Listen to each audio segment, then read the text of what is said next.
Vamos lá, senhores, pelo menos aí. A audiência. Tá quanto audiência, produção? Acorda, produção. Tá quanto aí? 30 pessoas. 530 pessoas? Pô, obrigado aí pela audiência. Hoje, 530 pessoas participando.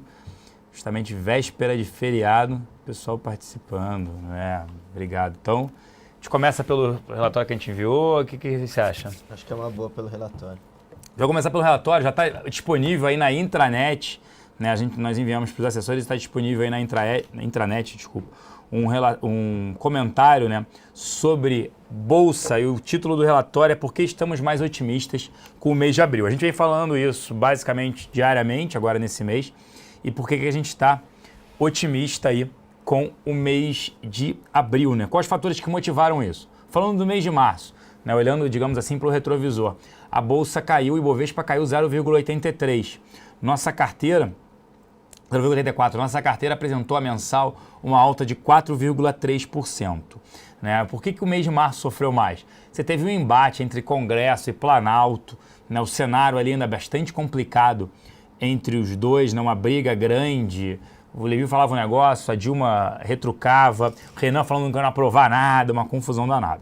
Para o mês de abril, a gente estava mais cético. Em março, para o mês de abril, a gente está menos cético. Primeiro, a relação governo, né, Planalto, Congresso melhorou. Está melhorando com o Levi explicando, se reunindo com o Renan Calheiros, se reunindo com o Eduardo Cunha. Ele está interferindo positivamente. A relação da presidente Dilma com o próprio Joaquim Levy também melhorou. Né? Declarações do Levy que foram negativas em relação ao governo, ela interferiu positivamente. Fora isso, você teve ontem o presidente, né, o ministro da Casa, chefe da Casa Civil, Aloysio Mercadante, falando que o governo foi longe demais nas desonerações fiscais e que é preciso aperto nas contas para que haja retomada do crescimento. Ele mesmo fazendo meia-culpa. Então é impressionante. A Dilma também fez, sorridente, no mês de março, meados de março, uma meia-culpa dizendo que os benefícios foram demais, tudo isso.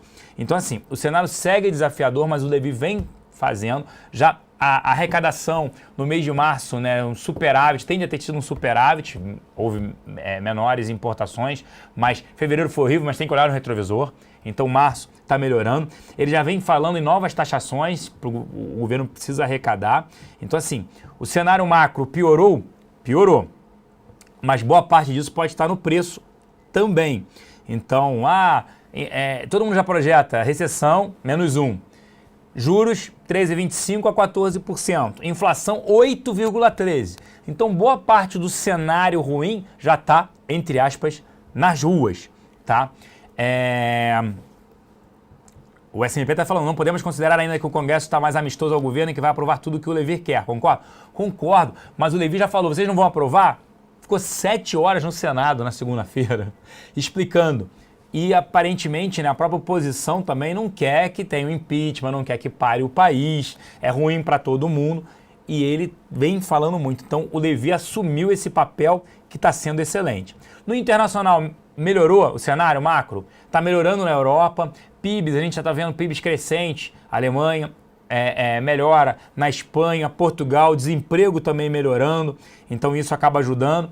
Mais incentivos lá, mais dinheiro sobrando, buscando liquidez ainda, gerando deflação. Quando gerar inflação, sim, essas medidas devem ser retiradas. Então tem uma injeção de liquidez e Estados Unidos também melhorando nesse sentido. Então, assim, o cenário para esse mês é um cenário de melhora, tende a vir um fluxo mais positivo. E nossa, principal aposta, no mês passado as principais apostas foram Suzano e BVMF. Nesse mês, e deram certo, Suzano subiu 22, BVMF subiu na casa de 12. Nesse mês, a principal aposta é Itaú, para eu não me alongar muito. Certo, Kim? Está disponível na intranet. Quer complementar? Dei uma olhada ali no relatório, está bem explicativo, mas a gente até conversou e nas nossas carteiras mensais a gente aumentou a nossa posição justamente em Itaú, querendo aumentar o beta da carteira. A gente para esse mês, a gente diminuiu um pouco a exposição à exportadora, a Suzano, até porque subiu bastante. E a gente quis justamente ponderar o portfólio, realizando um pouco do lucro das que foram bem no mês e colocando em outras oportunidades que têm boas perspectivas, que é o caso de Itaú para esse mês, mas de novo a gente fica menos pessimista do que estava, ou até um pouco mais otimista, mas é sempre legal ter cautela nesse sentido. É legal se posicionar via carteiras recomendadas, mas também junto uma proteção, porque essa alta, se você faz uma proteção via Fence de Bov, por exemplo, você continua participando de uma alta, então uma possível alta aí de curto prazo você continua pegando, mas se de fato todo esse pessimismo ou algum humor mais pessimista voltar, você fica protegido. É o caso dessa estrutura que a gente está reforçando bastante esses dias, que é a estrutura de proteção em Ibov em agosto, para agosto. Você participa de uma alta de cerca de entre 9% e 10% na alta. Sim. Que é isso que a gente quer pegar.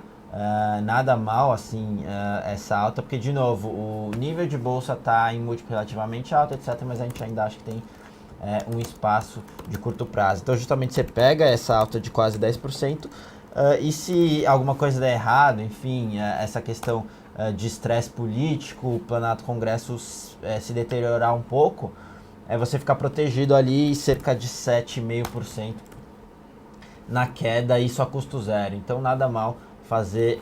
Você que tem você que tem um portfólio em ações, o legal é você ponderar ali, tentar pegar um beta maior para esse mês, frente a tudo isso que o Celso comentou agora, e junto a isso fazer essa proteção, porque você vai participar dessa alta e você ficar protegido ali a custo zero. Então você cliente final, é só falar com o assessor, e o assessor entrar em contato com a nossa mesa de produtos estruturados, que a gente tem reforçado bastante, tem sido bem interessante. Estão perguntando o que é uma Fence? Essa proteção. Fence nada mais é do que uma estrutura de proteção via opções, que enfim, você compra um put spread e vende uma call, mas acho que pouco importa assim, o técnico do negócio, o operacional. O que importa é que basicamente você tem ali o seu portfólio de ações e você monta essa estrutura em Ibov. Então o que acontece? Se o Ibov subir, digamos, até 9,5%, obviamente a sua carteira também vai subir. E aí você pondera ali, etc., mas ela tende a subir também. Então, nessa alta de até 9%, a estrutura não gera nada, só que seu portfólio ganha. Então, o cliente ganhou no final. Se subir mais do que 9%, a estrutura, você continua ganhando no seu portfólio e a estrutura trava esse ganho em 9%. Então, tudo que você ganhar a partir dali, teoricamente você vai abrir mão e ficar travado no 9,5%. Isso, um cenário de alta, 9,5% que você já ganhou nesses meses, uma rentabilidade bem forte. Agora, olhando o cenário de baixa, se o índice como um todo cai até 7,5%, obviamente o seu portfólio vai cair também. Então você perde dinheiro no seu portfólio de ações, mas a estrutura te gera um ganho, e aí que você tem a efetividade da proteção. Porque o net de tudo isso vai ser zerado, teoricamente, se você performar igual o Ibov. Então, digamos que a bolsa como um todo caiu 7%, você perdeu seu portfólio e ganhou na estrutura, você ficou sem prejuízo se a gente for simplificar. Então, e a partir dali você começa a perder. Então, a bolsa caiu, sei lá, 10%, como você só começa a perder depois do 7,5%, sua queda total vai ser só de 2,5%, enquanto a bolsa e o mercado caiu 10%. Então é um pouco disso que é a Fence, a estrutura de Fence, e nesse caso aí a gente tem feito bastante para os clientes que têm exposição à renda variável. Boa. Quer falar mais alguma coisa de relatório? Alguma coisa? Não, é isso. Perguntas. O Bingo está perguntando aqui. Até o Celso falou que Vale 5 entraria na carteira short na semana que vem. E a Karina Xavier está me perguntando, e Vale 5? Ricardo Kim. Vale, a gente acha que vai continuar essa dinâmica de oferta e demanda e desaceleração da China, isso vai continuar pressionando o minério. A gente já vem falando isso há algum tempo. Deve se manter num patamar baixo. Junto a isso, a Vale tem um investimento muito forte para fazer 2015 e 2016.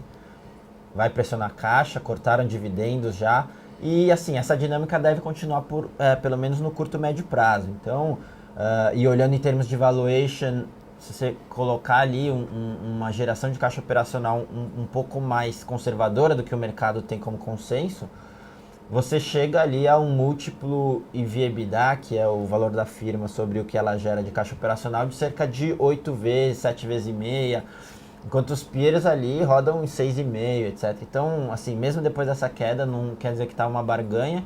Então, você junta um múltiplo não é uma barganha, não está baixo, dinâmica de preço deve continuar pressionada, capex alto.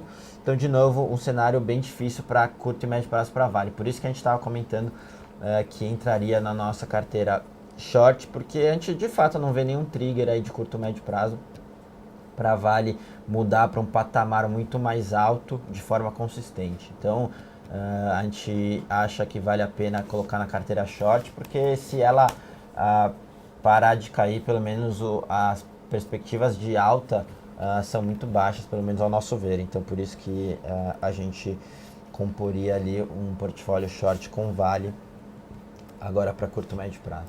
Boa. Mamute Siberiano perguntando se SUSB continuará na carteira. SUSB continua na carteira, ainda que com peso menor, né? Isso. Porque subiu muito, como o Celso comentou, no último mês subiu 22%. E a gente faz essa gestão de portfólio, né? O ativo que subiu mais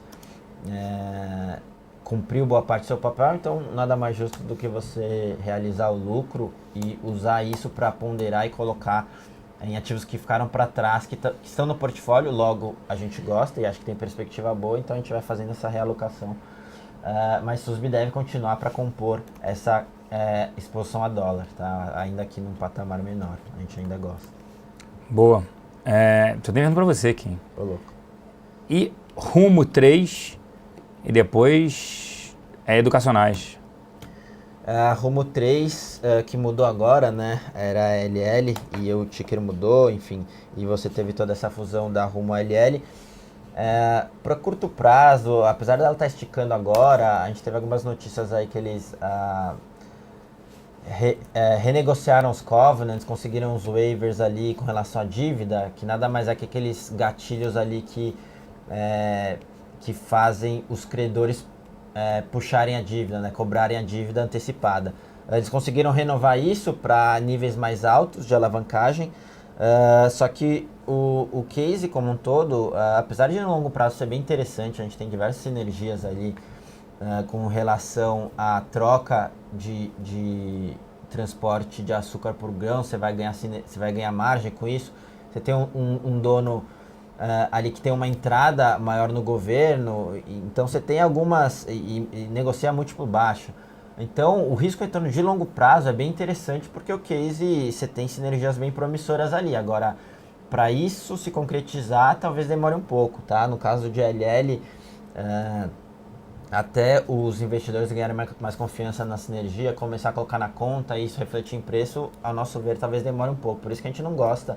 A volatilidade é muito alta, a gente não gosta muito da exposição a curto prazo, mas se o cliente está com uma visão de investimento de longo prazo, tem um portfólio real, assim, que pondera as coisas, acho que vale sim ali uma exposição, acho que vale uma exposição à logística, e um bom veículo é Rumo, com uma exposição ainda que não tão considerável, vale sim, porque o case é interessante para longo prazo, negocia no múltiplo baixo. Mas no curto prazo a gente não teria ali, até ver um pouco mais, ter um pouco mais de tato aí nas sinergias, né? E o SMB perguntando se o setor educacional, né, se chegou ao fundo do poço, daqui para frente a tendência é recuperar o terreno perdido?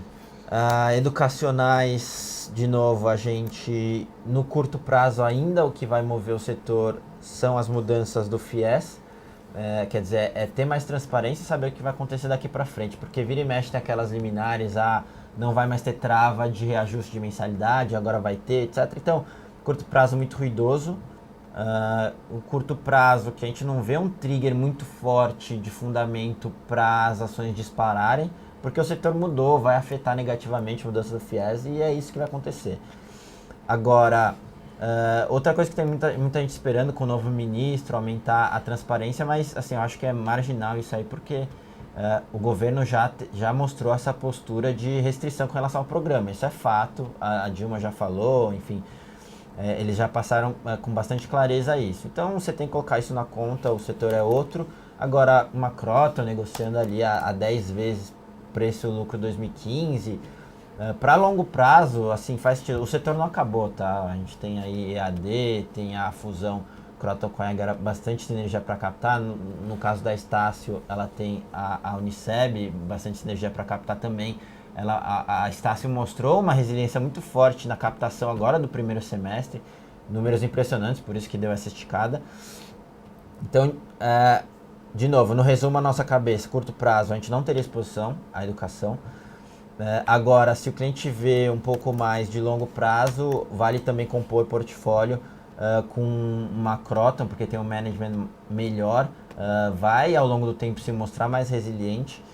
Então essa seria a nossa cabeça.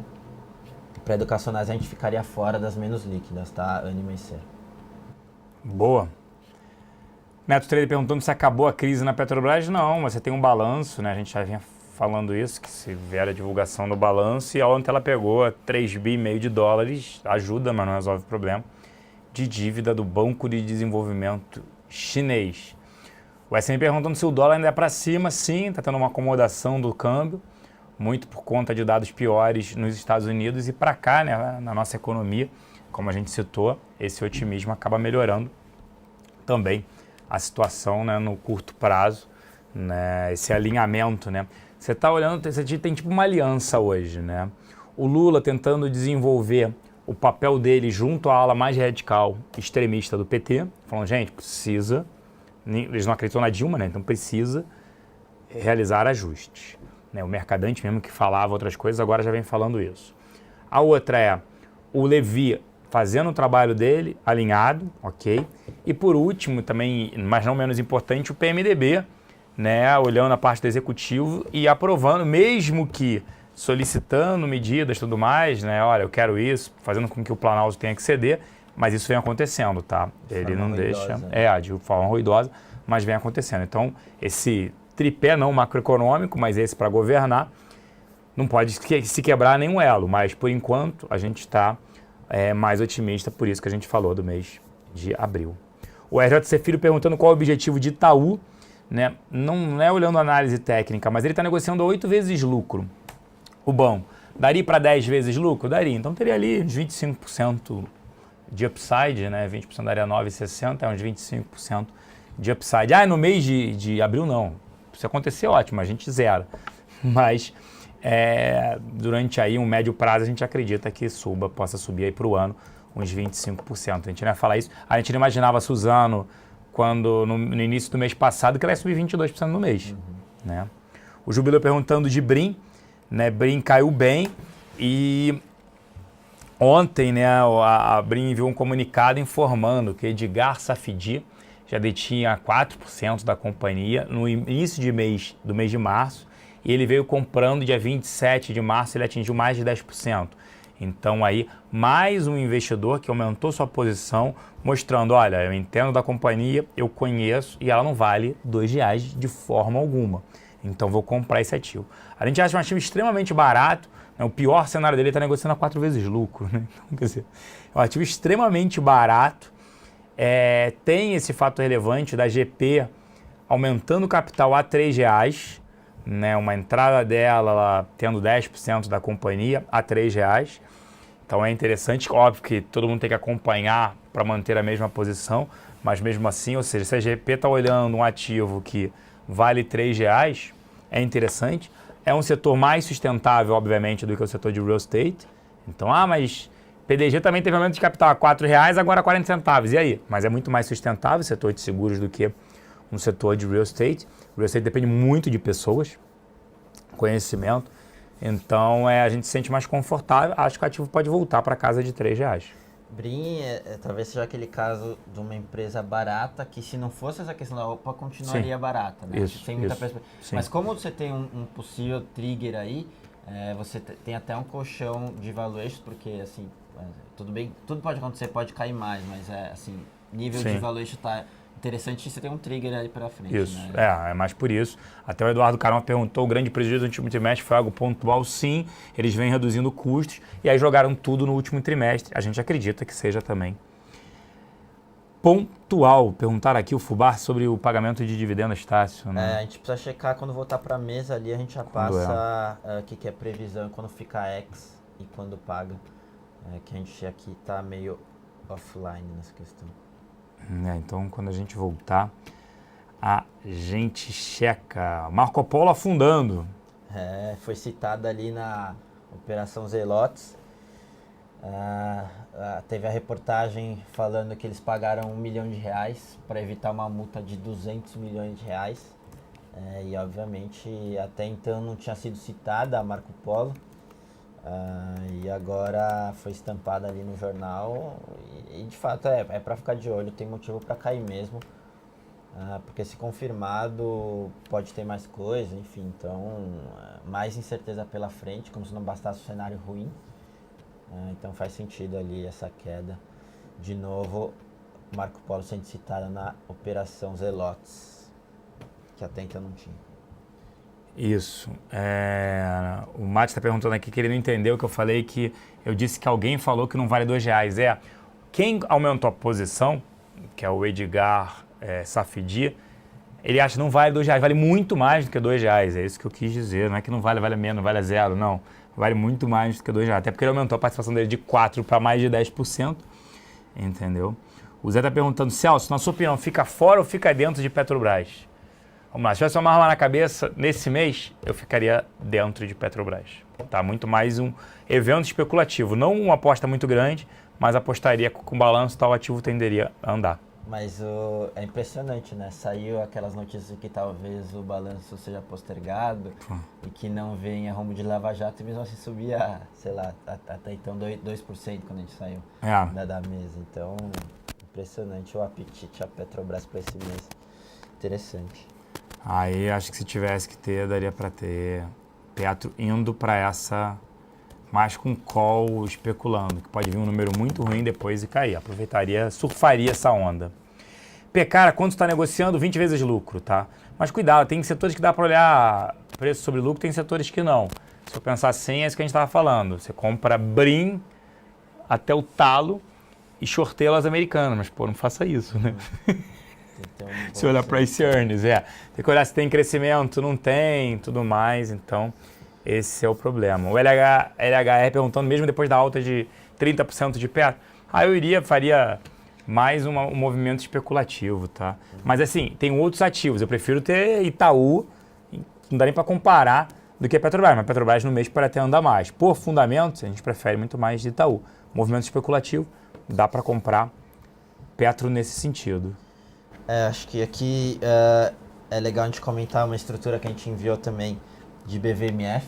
Boa. A gente enviou hoje para a base e é legal vocês darem uma olhada, porque a gente sabe que a nossa base tem bastante BVMF. Qual que é a ideia? BVMF estava negociando ali perto dos R$9, R$10 e deu uma esticada agora para quase 12.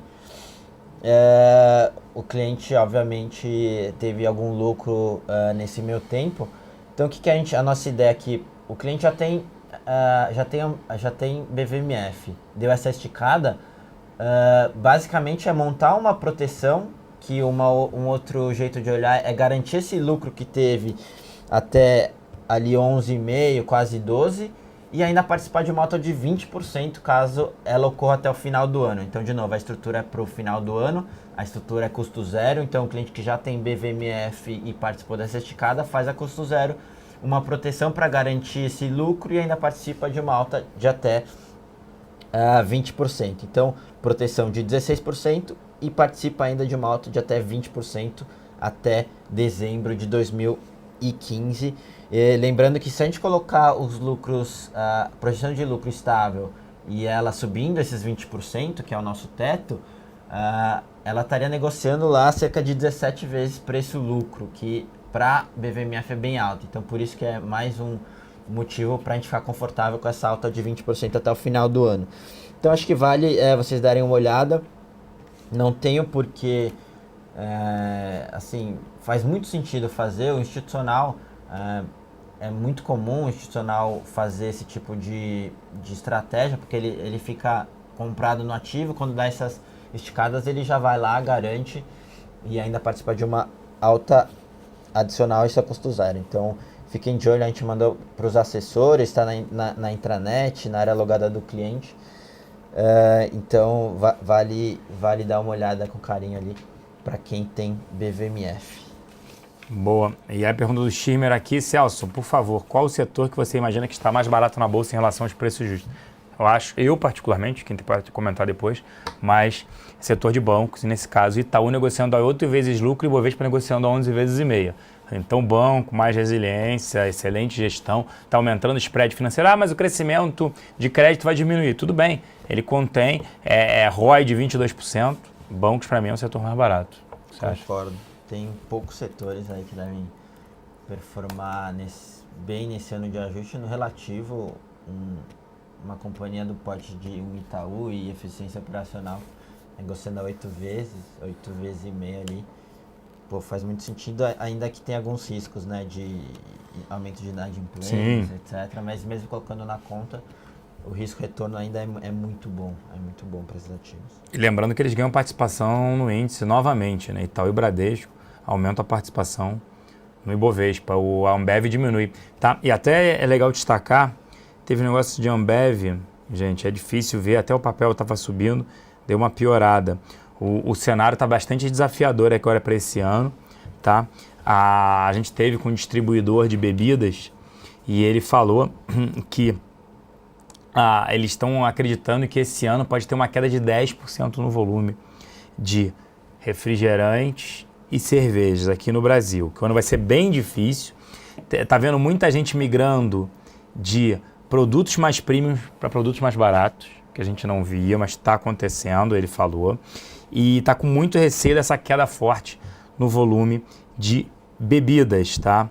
E também esse distribuidor teve uma reunião com o pessoal, fornecedores de lata, né, deve ter sido Latasa aqui no Brasil, e eles falaram que querem elevar preço, mas que não estão conseguindo porque a demanda está baixa. Então, é aquilo que a gente vem destacando, produção de cerveja aí no primeiro semestre, a expectativa é de redução de 5,5%. Então, para a Ambev, é um ativo, por um lado que a gente fala, gosta, resiliente e tudo mais, mas o cenário está bem complicado, essa falta de água também, né? Afeta algumas fábricas da companhia e o cenário bastante desafiador, né? Para esse ano aí. Quem tem, monta uma fence que seria interessante. Hoje até é legal falar, a equipe de produtos estruturados enviou uma fence para a base em Ambev, proteção de cerca de 15% para ganho de 13% para o começo do ano que vem, para janeiro 16. Então é o mesmo racional, o ativo é simples, o ativo deu uma esticada assim, pode continuar esticando? Pode, você vai participar dessa alta adicional, mas assim, o caso de Ambev, que o cenário talvez seja um pouco pior, nada mais justo que proteger, então o pessoal também olhem essa fence de Ambev que a nossa mesa de estruturados enviou e enfim, comecem a tentar incorporar isso nos portfólios de vocês e tentar agregar valor, né, com essas proteções aí, pô, o institucional faz muito isso, então está tentando trazer justamente essa inteligência para o varejo. O pessoal falou que incêndio de grandes proporções atinge um tanque do terminal da Ultracargo. A Ultracargo é uma empresa de armazenamento e transporte de granéis, a parte líquidas também, petroquímicos, álcool, tudo isso. Da Ultrapar, pode ser que a empresa, o GPA, sofra aí no curto prazo. O Chalaco está perguntando para falar de o Zinc 5. O Zinc 5 a gente não gosta do setor, negocia os Minas. Os Minas negocia um múltiplo relativamente alto com relação a, por exemplo, uma Gerdau. Você tem evento societário pela frente, imbróglio societário que deve piorar muito, prejudica a condição estratégica da empresa. Então, um cenário ruim, micro ruim, porque você tem um racha ali no bloco de controle. A gente não gosta do papel, isso deve se arrastar por um bom tempo, essa questão de briga entre Ternium e Nippon, já está correndo na justiça, enfim, então a gente não gosta de ficar em ativo desse tipo, com tanta incerteza, principalmente no conselho de administração que faz a condução estratégica da empresa.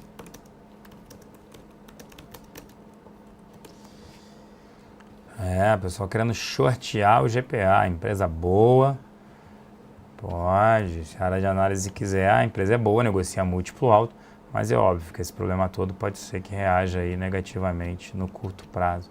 Bematec e TOTVS andando bem, o Fubá falando, semana passada na Batalha do Góis, falou que era venda, não teria nenhum dos dois ativos, eu não acho ativos com baixa liquidez, né, e no cenário desse que você pode ter corte de custo e piora econômica, eu não teria por conta disso. Falando em short, lembrando que na semana que vem a gente vai lançar a nossa carteira short. Lembrando, a gente tem uma carteira que é a carteira Top Picks, que ela é semanal, dos ativos que a gente gosta, e a gente tenta pegar alguns movimentos mais oportunistas ali, com evento ou alguma coisa nesse sentido.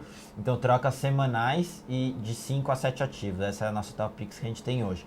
O que a gente vai lançar é a carteira short, que é exatamente o mesmo operacional do Top Picks, trocas semanais, tentando pegar algum movimento de curto prazo, só que na ponta short. Então é uma carteira short, a gente não recomenda ficar direcional só short, vou fazer só a carteira short. E vou pegar o dinheiro e vou gastar. E vou gastar e ainda vou ganhar dinheiro no short. Não, a nossa visão aqui é muito mais um trade relativo. É sempre fazer a carteira short contra uma basket de ações, de preferência a Top Picks, porque o casamento operacional é junto. Então é sempre fazer uma coisa relativa, mas com isso a gente vai expor mais do que a gente não gosta ali. Até legal para os clientes olharem, poxa, eu tenho uma ação que está na carteira short, então acho que vale trocar por outra ação que está na carteira Top Picks. Então, a gente gosta desse trade relativo de long e short, por exemplo, long carteira Top Picks, short nessa carteira, fazendo a carteira short, a gente acha muito legal esse produto aí para tentar pegar esse ganho relativo, né? Mesmo com a bolsa num momento difícil, dá para ganhar dinheiro. Né? Com certeza. E o pessoal perguntando de múltiplos versus Smiles, não venderia Smiles agora, porque ela deve entrar no índice Bovespa e vai pagar um dividendo também alto, não entraria agora. Tá ok? A gente vai passar agora, trocar XPCM por XPTD11. A gente acha que vale a pena, mas aí você está falando em um fundo de ações comparado com um fundo imobiliário, né? Então, mas daria para fazer XPTD11 contra a BOVA. Que isso? Esse é um trade muito interessante. A gente tem comentado aqui com os clientes. Acho que a história do XPTD11 a gente já deixou bem clara aqui. É basicamente uma ação com uma cesta de ações muito boas e consistentes como Itaú, Ambev, BVMF, CETIP, etc., com uma gestão ativa, ok. O problema não, a oportunidade e o upside está porque se você olhar a cota o XPTD11 negocia com deságio cerca de 17% com relação ao valor dos ativos lá dentro. Então, beleza, a gente já comentou disso, é uma oportunidade muito boa, a liquidez está crescendo. Agora, você fazer um XPTD11 contra o BOVA11, fica bem mais interessante, porque na BOVA11 você tem ali Vale, Siderurgia, Real Estate, alguma coisinha que sobrou ainda lá. Diversos ativos que a gente não gosta contra um ativo que não só a carteira é boa e tem uma gestão ativa, como está distorcida e desagiada, né? Então fazer esse long e short aí é muito interessante, a gente tem comentado aí com o pessoal, e a gente acha que tem tudo para esse deságio diminuir ao longo do tempo, né? Consegui, então postado aí. E a área de análise técnica falando para vender o GPA3, antes de a gente passar para o Danilo. E também, quem quiser montar XPTD11 contra a BOVA, né? Se precisar, podemos conseguir maior liquidez, tá ok? Te acha que é interessante aí, XPTD11 contra BOVA. Ok, senhores? A gente vai ficando por aqui, vamos direto para o Danilo, né? A gente vai jogar direto aqui para o Danilo. Produção, acorda! A gente vai jogar direto para o Danilo, que ele vai seguir aqui. Quantos tem aí, produção, assistindo o nosso programa? Ih, caraca, dormiu mesmo. Hã? Tem 500 pessoas ali. Obrigado pela audiência, senhores. Feliz Páscoa, sexta-feira santa, amanhã. Vamos nos ver novamente aqui, né, na semana que vem, na segunda-feira. Tá ok, senhores? Um excelente final de semana, um feriado, Semana Santa a todos. Valeu, pessoal. Bom fim de semana, boa Páscoa e manerem nos ovos de Páscoa. A gente se vê semana que vem. Valeu, pessoal.